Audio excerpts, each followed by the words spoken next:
Katt Williams is a big thing right now. And he brought up Joe Rogan and the 6 comedians that he pushes out. And then I saw some YouTube video about the 6 comedians that he pushes out, blah, blah, blah.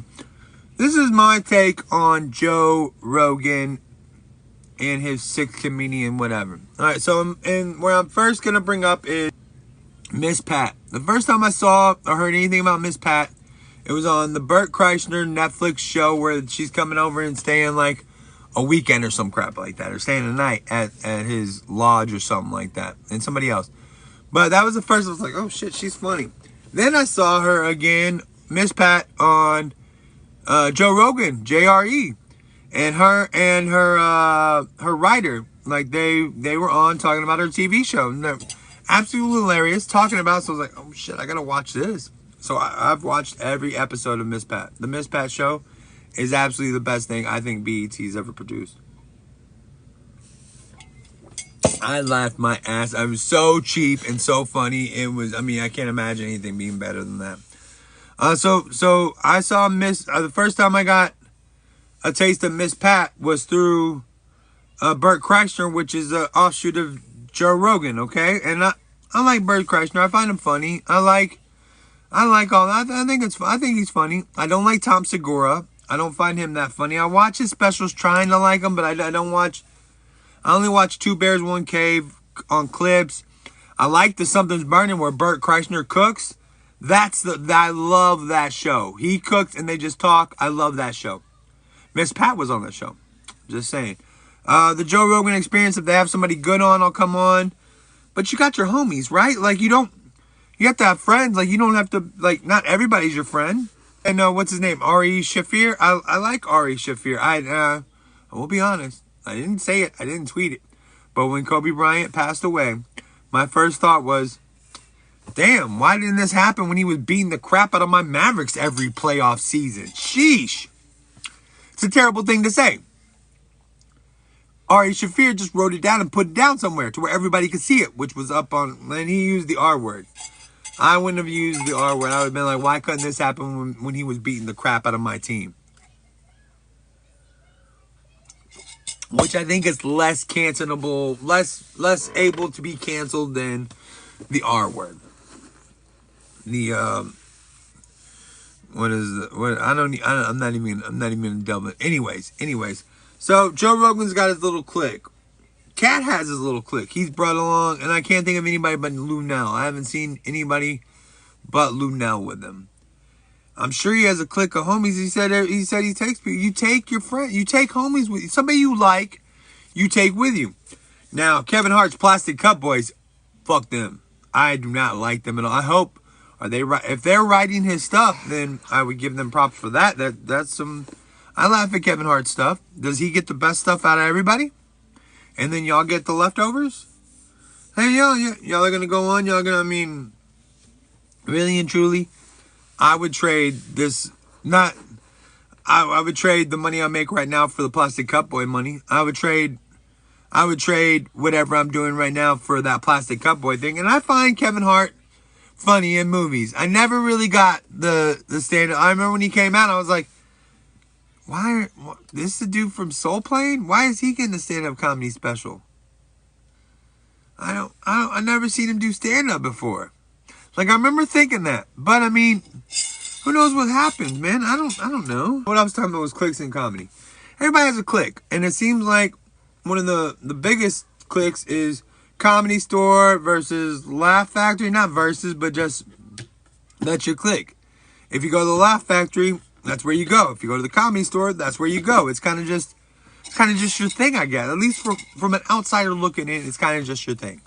Wherever you go, and it seems like Katt Williams never signed up for any of that shit, which is fine. That's fine and dandy. And again, I'm gonna rewatch his newest special that came out on Netflix, the one, because I don't remember laughing that hard. Pimp Chronicles, this shit right here, and let me just say, it is a travesty that I'm not allowed to say the entire part of this joke. I mean, we all know what I'm thinking and what's coming next. We all know I know it, but I can't say it. This shit right here, boom, that's hilarious. Pimp Chronicles. I mean, Pimp Chronicles 1 and 2. This new one, I'm gonna rewatch it, see if I laugh a little bit more. But I didn't find it completely funny. I didn't find it completely funny. And what does and Katt Williams brought Lunel along. I would not know Lunel if it wasn't for Katt Williams. I'm almost positive. And I'm pretty sure the world wouldn't know Lunel if it wasn't for Katt Williams.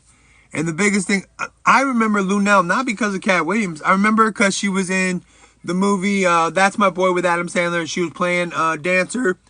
And she was flipped upside down at a dance club where they serve the best Denver omelets. And what's she doing? She's eating a Denver omelet upside down. That got me to get a ripper to eat on stage. Thank you, Lunel. Thank you, Lunel. So I will never forget you, Lunel. You live in my mind forever. So, and Joe Rogan's come out and said, I didn't know Katt Williams wanted to be on my show, or if he does, we'll always make space for a Katt Williams. But someone like Joe Rogan's kind of popular, so you might have to call him and be like, hey, can I get on the show? Like, you think Joe Rogan's calling people? Think Joe Rogan's like, hey, we need to fill an episode.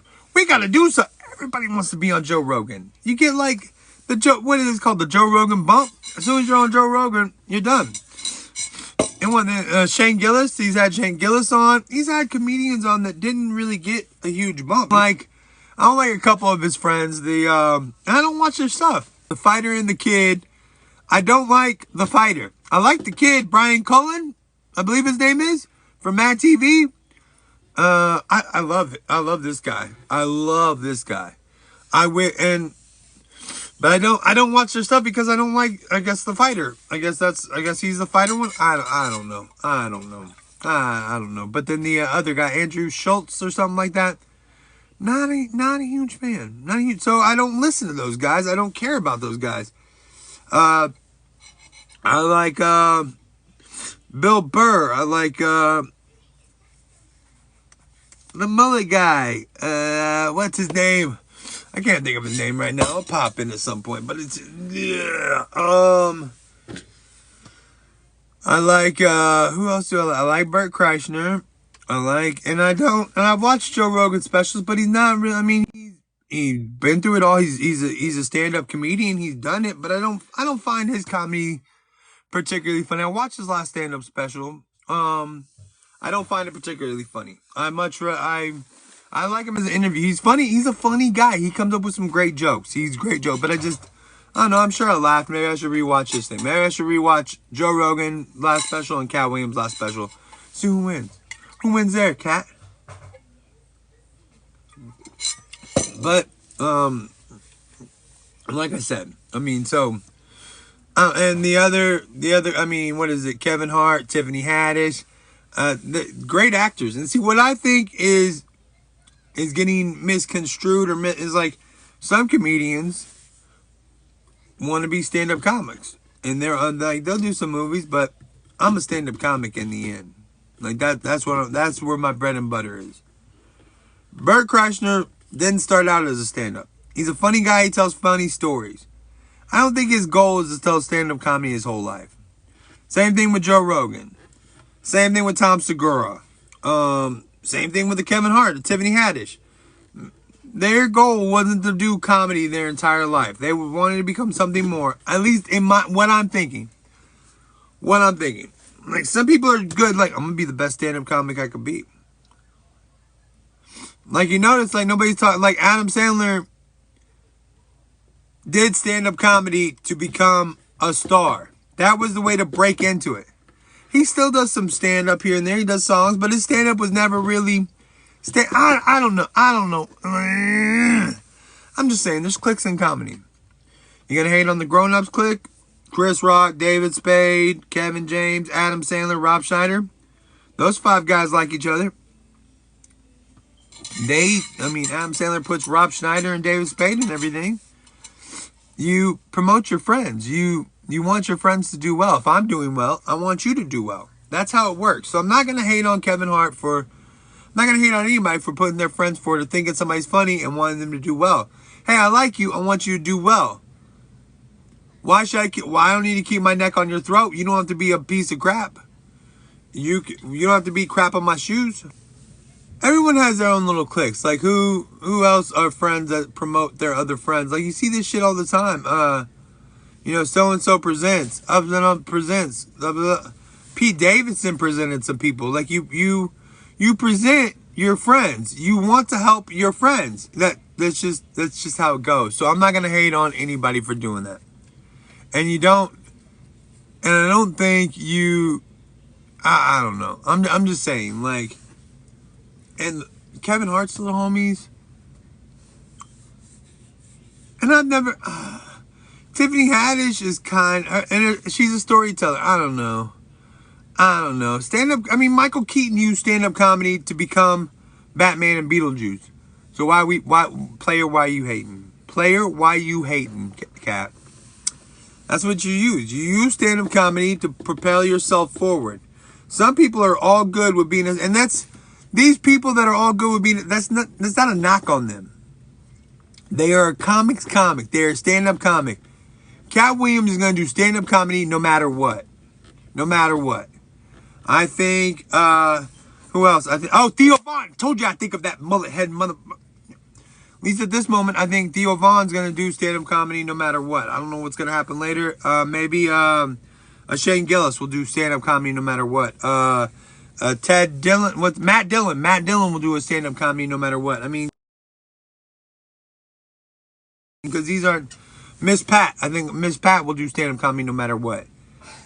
Lunel will do stand-up comedy no matter what. These are people, these are comics, and these are the people, I mean, Cedric the Entertainer, Steve Harvey. I don't think these people ever wanted to be like, I'm gonna be a comedian the rest of my life. This is the goal, to be the best comedian in the room.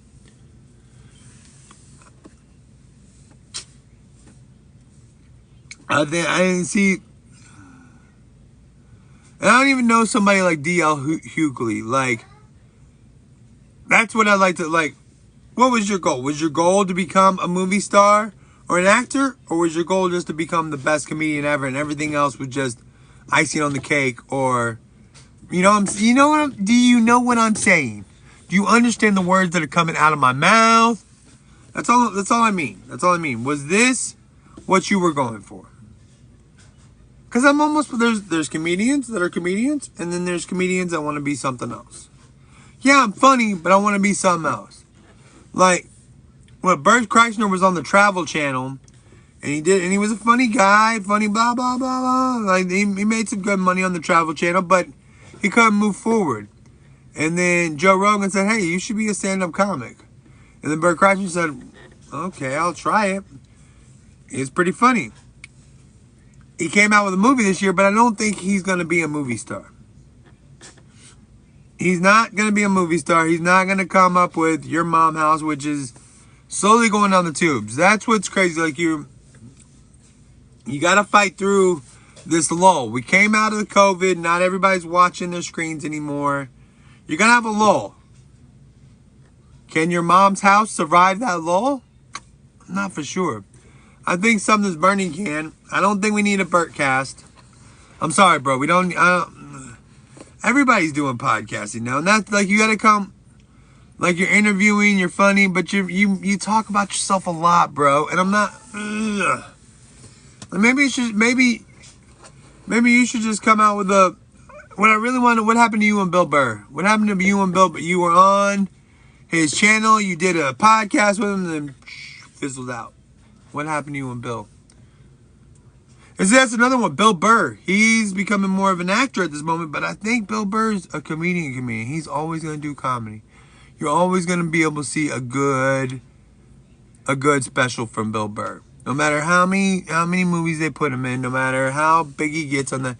What's he been in the Pete Davidson movie? He's been in Star Wars on Disney Plus. Been in the new animated Adam Sandler movie. Like, he's becoming a bigger actor, but I think he's gonna keep being a comedian. Those are just my quick thoughts. I don't even know how quick it was. Who knows how quick I was? Who knows? I could have been talking about this for 3 hours. I just wanted to say that I don't think that I mean, yeah, I get it. I get it, Katt. I get what you're saying. But some comedians don't always want to be stand-up comedians. Some comedians are like, I'm going to be a movie star. This is for the movies. And whatever they do to sell their soul, whatever that other thing is, I don't know anything about that. I have no idea. I'm not speaking about that. What I know about is what I know about. And all I know is what I can see. Katt Williams brings up some good points, blah, blah, blah, blah, blah, but you'd have to do, and there's a million videos out there that are like, ooh, here's this proof, here's that proof. I don't have any proof.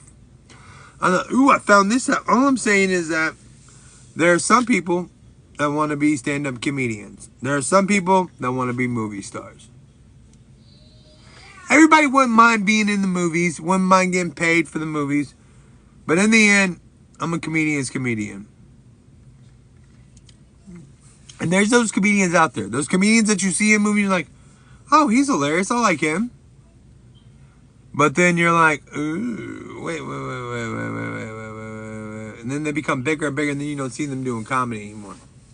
Like, how many of y'all knew that Michael Keaton was a stand-up comedian at the beginning? That's how he got into the game. That's how he got into the game. Stand-up comedy. So a lot of people take that as, okay, this is how we can do it. And back in the 90s, it was like, stand-up comedy, get a special, get a show. Boom. That's what you wanted to do. Now it's a bit different. But, haters gonna hate. I don't think Katt Williams is a hater. I think he's just telling you who he's funnier than. But I think he's talking about people that that ultimately had other goals. Maybe, and I think of Joe Rogan, he wouldn't mind extra money. Yeah, I'll take your news radio money, your UFC money, your whatever money.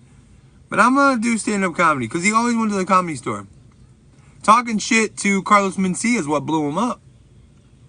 But then he just kept on doing stand-up comedy and pushing out his podcast, and people started listening.